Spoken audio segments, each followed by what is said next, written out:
So, welcome. Thank you very much for joining me. This is digital game-based learning, the state of flow and its effects on learner focus, engagement, and time on task behavior, a comparative experimental study. I want to take this opportunity and thank my PhD committee and all the audience members that join me, whether it's 5:30 in the morning or it is 1:30 p.m.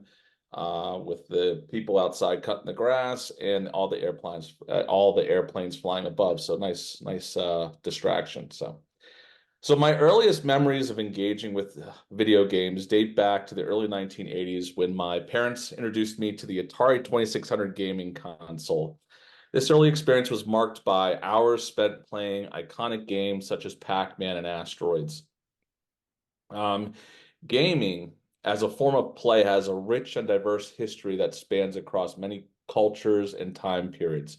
Historically, humans have used games for entertainment, escapism, and socialization. 5,000 years ago, ancient Egyptians played a board game called Sanat. Senate players would use sticks to take turns, and the first player to remove all the game pieces off the board would win. Across the centuries, there were a wide variety of different types of games played by the people of their time. In Iran, a 3,000-year-old set of Persian dice were found. 4,000 years ago, nomadic herders played a game called 48 Holes. To this day, you can still see evidence of the game etched in the mountainside. Tile and domino games originated in ancient China over 2,000 years ago, and chess was introduced to Europe from Persia in the 9th century. As technology evolved, so did the ways humans experience play and games. In 1958, the first video game was developed, Tennis for Two, which with a predecessor. This was the predecessor to the game Pong that we're probably used to seeing. In 1977, the first successful home console was released, the Atari 2600, and it sold over 30 million units. By 1985, Nintendo released the Nintendo Entertainment System, which had better graphics, computing power. It also was a financial success. By the 1990s, we saw the infancy of online gaming. By 1994, we saw the introduction of the Entertainment Software Ratings Board. So just like movies, it would provide a rating. In the 2000s, we saw the rise of mobile gaming with the Game Boy and other handheld devices.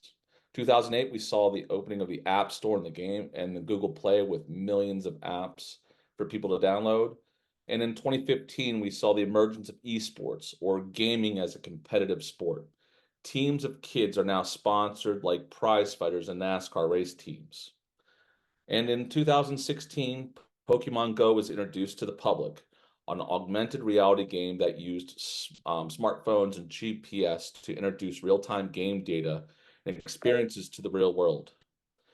To this day, my son plays it on the weekends. Gaming technology has undergone a significant evolution over time, driven by advancements in digital hardware, software, and connectivity. Before proceeding, I invite you to form a mental image of a typical gamer. The current landscape of the gaming industry and its culture may surprise you by challenging long-standing stereotypes. By 2020, there were about 3.1 billion global video game consumers. In 2019, worldwide consumers spent over 156 billion US dollars a year on video games, and that's an increase of almost 10% from the previous year. Video game sales are projected to exceed 305 billion US dollars by the year 2025. Over 175 million people, or roughly 55% of the US population, play video games. The average age of a US gamer is 35 years old. 55% of video gamers are identified as male, while about 45% identify as female. The assumption that video game players are predominantly teenage boys secluding themselves for late-night gaming sessions is far from reality. Today's gamers encompass a broad spectrum of ages, genders, and backgrounds, making gaming a truly global pastime. This evolution reflects not just a change in who plays games, but also in how society perceives gaming as an integral part of our cultural fabric. These games are now considered cultural objects. The pervasiveness of digital games and its omnipresence in digital culture have led games to being viewed as fertile medium with numerous practical instructional applications. In K through 12 learning environments, digital game-based learning is currently experiencing small-scale adoption as more educators test learning with games as an instructional strategy. Throughout the growing literature associated with digital game-based learning and computer application, there remains uncertainty, or at least at the very least, a lack of consensus on how to effectively implement it as an instructional strategy in K through 12 classrooms. Significant barriers exist in large-scale adoption of digital game-based learning into K through 12 education, including the cost, a lack of technology resources, a lack of teacher training and professional development, negative perceptions of digital games, a lack of well-designed learning games addressing academic standards, and not enough available instructional time due to preparation for standardized testing. While extensive research has delved into the motivational aspects of digital game-based learning, there remains a noticeable gap in the exploration of other critical learning behaviors, specifically learner focus, engagement, and time on task behavior within the context of a classroom setting. These understudied dimensions of digital game-based learning experience warrant closer investigation to provide a comprehensive understanding of its impact on the learning process. This dissertation addresses this gap by exploring digital game-based learning in K through 12 settings and examining its impact on learner focus, engagement, and time on task behavior. Grounded in Csikszentmihalyi's theory of flow, this study compares digital game-based learning as an instructional strategy with other alternative instructional methods, aiming to fill gaps in our understanding of how digital game-based learning influences learning behaviors among 8 to 12-year-old students. The primary aim of this study was to investigate the effects of digital game-based learning on time on task behavior, focus, and engagement compared to other instructional strategies among students in grades 3 through 5. Additionally, this research sought to explore the correlation between these learning behaviors and the theory of flow within a technology-enriched educational environment. By examining these dynamics, the study contributed to a deeper understanding of the efficacy and potential benefits of digital game-based learning in education. A critical step during this investigation was to conduct an extensive review of the available literature. First, it is essential to define what is digital game-based learning. It involves using digital games specifically aimed at producing a learning outcome. The theoretical foundation of digital game-based learning is supported by renowned educational theorists like Jean Piaget, Maria Montessori, and Lev Vygotsky. These scholars emphasize the importance of play and self-teaching and its critical role in cognitive development. Moving to the practical implications of these theories, the EDUCAUSE Horizon Report serves as an educational technology resource. This report forecasts emerging technologies and trends that are poised to influence education over the next 5 years. Between the years of 2010 and 2014, it consistently identified digital game-based learning, gamification, and other game-related educational strategies as influential trends within both K through 12 and higher education sectors. More recently, the focus has shifted to nuanced aspects of gaming, including coding, programming, esports, learning analytics, and immersive technologies like virtual and augmented realities. For over 2 decades, the International Society for Technology and Education has developed professional standards that are widely adopted across all 50 US states and many countries globally. These standards are particularly aligned with the competency, skills, and dispositions essential to digital game-based learning. The key ISTE standards, students relevant to digital game-based learning include: first, empowered learners. Encourages students to set personal goals, build networks, and customize learning environments using feedback and a deep understanding of technology. Next is digital citizen. Digital citizen promotes management of digital identities, encourages ethical online behavior, essentially in today's connected gaming platforms. Next is knowledge constructor and innovative designer. These support active problem solving and innovation in ambiguous, open-ended scenarios, facilitated by digital game challenges. Creative communicator focuses on clear communication of complex ideas through digital creations, which is present in digital game-based learning and all the other technology activities that go along with it. Next is global collaborator. Enhances global perspectives and teamwork across diverse cultures through collaborative gaming challenges. These standards foster environments where learners can develop critical skills through engaging, challenging, and collaborative digital gameplay. Digital gameplay fosters learning by engaging multiple brain regions, thus supporting brain-based learning principles. Research by Charani indicates that video games enhances cognitive functions such as response inhibition and working memory, showing significant improvement in gamers compared to non-gamers. The inherently challenging nature of games makes the learning process particularly engaging and rewarding. Gameplay leads to a significant increase in dopamine release, an indicator of pleasure and reward in the brain. This neurochemical response is triggered by successfully overcoming game challenges, which confirms learning through immediate feedback. Digital game-based learning promotes knowledge acquisition and learner agency and autonomy. Video gameplay not only activates significant cognitive and perceptual areas of the brain, but also promotes resilience, determination, and knowledge acquisition through the rewards nature of challenges, highlighting its potential as an educational tool. Flow theory and its researchers found when a person is in a state of flow, they experience intense concentration on what they're doing in the moment, a merging of action and awareness, a loss of awareness of oneself, a sense of control and agency, a distortion in temporal awareness, and a feeling of intrinsic reward. Flow experience requires immersive activities as a catalyst. Csikszentmihalyi identified games and play as a quintessential flow activity because intrinsic rewards are so salient. Video games are such an efficient and reliable method to study the flow state. Scientists often use them with the participants in their studies. So, for my study, my hypotheses were as follows. How does digital game-based learning relate to learner-teacher time-on-task behavior compared to alternative instructional strategies? How does digital game-based learning relate to learner engagement compared to alternative instructional strategies? And how does digital game-based learning relate to learner focus compared to alternative instructional strategies? And there are my null hypotheses as well.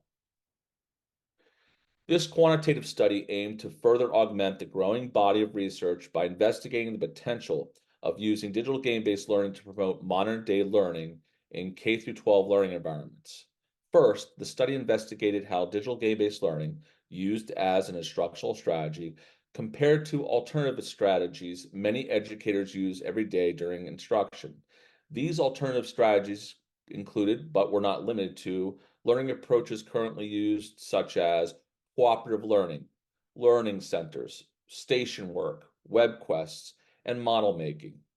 By comparing observable learning behavior such as engagement, focus, and time on task behavior during classroom trials, the study investigated if digital game-based learning was as effective an instructional strategy as alternatives for educators to consider adding to their pedagogical practices.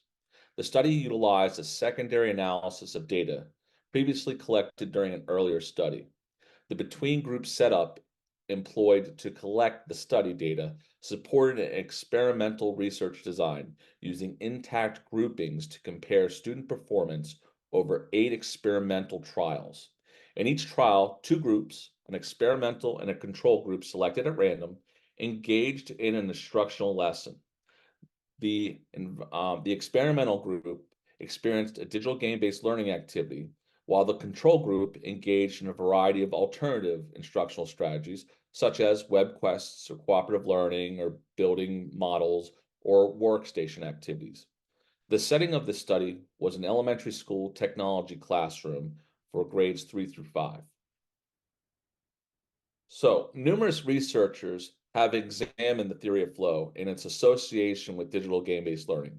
However, there is a lack of research involving multiple learning behaviors such as focus, engagement, and time on task behavior in a learning environment and its connection to the state of flow. There is also a lack of studies that examine how flow and digital game-based learning occur across numerous student ages and subject areas. As mapped out in my conceptual framework, beginning at the top with the theory of flow is a phenomenon that frequently manifests itself during gaming experiences. As learners engage in digital game-based learning experiences, several learning behaviors can be observed, such as focus, engagement, and time on task behavior. These three observable behaviors are connected to four of Csikszentmihalyi's dimensions of flow state, a balance between the skills of an individual and activity demands, the merging of action with awareness, receiving immediate feedback, and concentration on the task. This table provides an overview of the grades, subjects, and lessons, topics explored during the trials. The experimental groups play a digital game during the trial, while the other groups experience an alternative instructional strategies. All other instructional experiences and resources between the experimental and control groups were identical. At the end of each trial, both the experimental and control group students took a post-trial survey to rate their levels of focus and engagement. During the trials, an observation protocol measured time on task behavior for a sample of students in each of the experimental and control groups during all 8 trials. The data collection methods were constructed to compare student focus, engagement, and time on task behavior between the experiment and control groups to determine if there was statistical significance. In this study, surveys were designed to be brief and anonymous, completed by students in grades 3 through 5 at the end of instructional lessons to ensure minimal disruption to their learning. The aim was to limit survey completion to under 5 minutes per trial, optimizing classroom time and minimizing the impact on lesson pacing. The data collection tool in the survey used a modified Likert scale. Regarding data collection methods, so forth, for time on task behavior, we utilized behavioral observations by capturing natural behavior in human subjects, following methods akin to that of Rideout et al., who developed a behavior observation form for collecting time on task data among 503 elementary students using 30-second intervals. This study adapted the technique to better fit the dual role of the researcher as both the observer and the instructor. Specifically, observations were conducted over a 120-second interval without switching subjects every 10 seconds to manage both research activities and instructional duties more effectively. Moreover, to handle the data collection during the instructional trials efficiently, a table group of 5 to 7 learners were randomly selected as a representative sample for each trial. This observation protocol allowed for focused data collection on time on task behavior for each student individually within the selected intervals, ensuring detailed and manageable data gathering while maintaining the quality of instruction.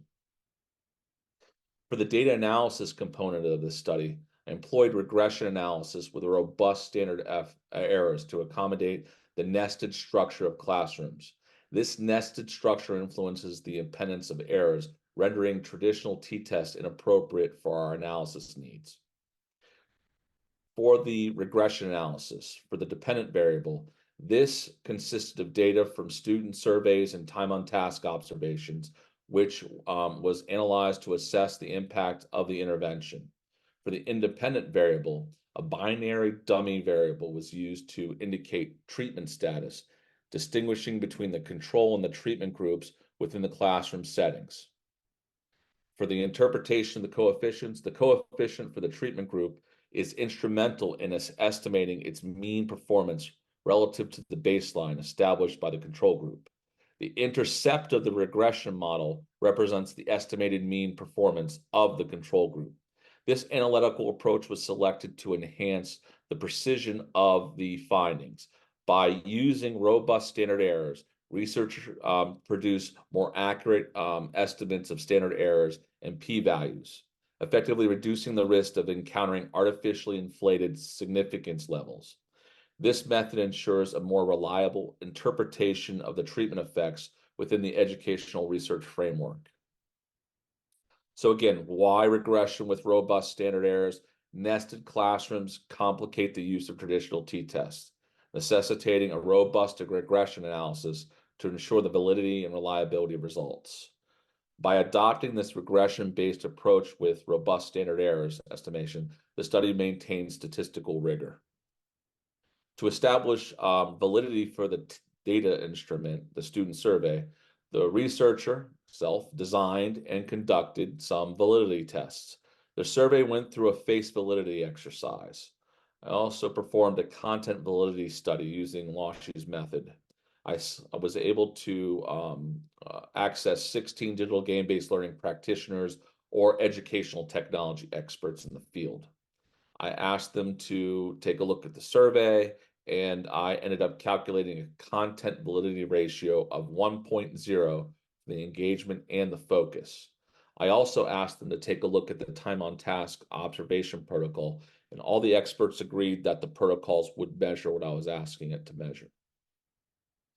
Here is the student survey, short to the point. In analyzing the data for the first variable, time on task behavior, the sample of observed students constituted approximately 8% of the total school population and 25% of the total number of students participating in each trial. So the N equals 42 for experimental and 41 for control. Analysis of the 8 trials revealed that the experimental groups consistently manifested higher time on task behavior with an average of 112 seconds, in contrast to the control group's average of 95 seconds. A regression analysis was completed to compare time on task between the experimental and control groups.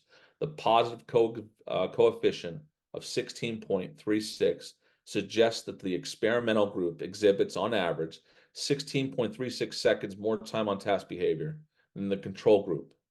This estimate is statistically significant, the t equaling 3.37 and a p-value of 0.012. Even after adjusting for potential clustering effects, the experimental variable contributes to a meaningful proportion of the observed variance in time on task behavior. These results supports the first hypothesis and allowed me to reject the first one. I reject the null. The Cohen's D value of minus 1.0 indicates a large effect size, emphasizing the practical significance of the digital game-based learning condition.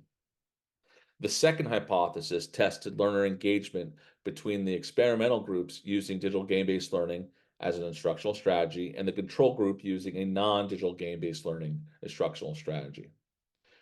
Learner engagement was measured using a post-trial self-survey question. Participants in both the control and experimental groups used a Likert scale to self-report their engagement level. A regression model was estimated to compare self-rated engagement between the experimental and control groups. With a positive coefficient of 0.44, the experimental group reported significantly higher engagement compared to the control group.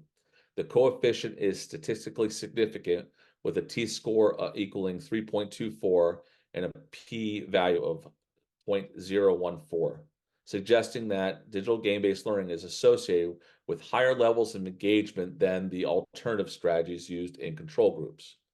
The Cohen's D of negative 0.40 indicates a small but practical effect. These results support the hypothesis, and the null hypothesis was rejected. The final hypothesis tested learner focus, comparing the experimental groups using digital game-based learning as an instructional strategy with the control group using a non-digital game-based learning instructional strategy. The learner focus average for the experimental group was 3.3, while the control group was 3.2. The coefficient for the experimental variable is not statistically significant. indicating that there is no observed impact on digital game-based strategies on focus, even though the digital game-based groups indicate a slightly higher focus average. The effect size, as indicated by Cohen's d of minus 0.11, is negligible. These findings show no support for my third variable, and the null is not rejected. The results of this experimental study supported two of the three research hypotheses. First, the data provided evidence that student subjects demonstrated higher time on task behavior as measured through structured observations during digital game-based learning experiences when compared to alternative instructional strategies. Additionally, students reported that they were more engaged during digital game-based learning experiences when compared to the alternative instructional strategies used with the control groups. Finally, the study found no difference in learner focus between the groups. Conclusion: digital game-based learning holds substantial promise in enhancing time on task behavior engagement among learners, thereby potentially improving their academic performance. The conclusions drawn by the present study will add to the current literature in asserting that digital game-based learning can significantly impact learner engagement and time on task behavior. The study's results provide the opportunity for stakeholders to discuss the significance of the findings for the betterment of the educational technology field. K-12 educators should consider adding digital game-based learning to their classroom pedagogy as an effective instructional strategy. Educators can utilize digital game-based learnings to align with curriculum objectives, choosing games that complement specific learning outcomes and promote knowledge and skills acquisitions. Digital game-based learning experiences promote the acquisition of modern-day technology skills as outlined in the ISTE standards. Incorporating digital game-based learning as part of lesson plans can facilitate a more engaging, interactive learning experience for students in grades 3 through 5.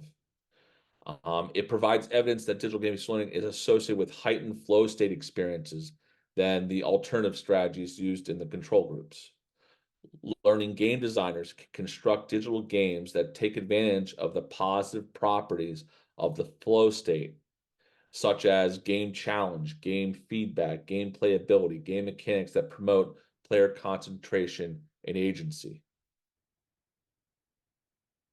Some of my study limitations included that it was confined to the students in grades 3 through 5 for a single school, which presented a limited demographic range, thereby constraining the validity and generalizability of the findings. Another limitation was that the researcher was also the classroom teacher throughout the data collection process. Although the methods utilized were intended to minimize any bias in the design, implementation of the research design, and the collection of data, the possibility of unconscious bias does exist. So for the future, possibility for the future of research, digital game-based learning is a growing field with numerous opportunities for future studies. The design of a similar study investigating additional school locations would provide a broader perspective on the generalizability of the findings related to digital game-based learning. Such studies could examine how differing socioeconomic, cultural, and educational settings impact the efficacy of digital game-based learning. Another possible modification to the research design would be examining different grade levels, such as middle and high school students, to see if learner time on task, engagement, and focus are affected differently when age is considered. And finally, since digital games are so immersive, virtual reality and augmented reality experiences should be investigated for the effects on time on task behavior and engagement.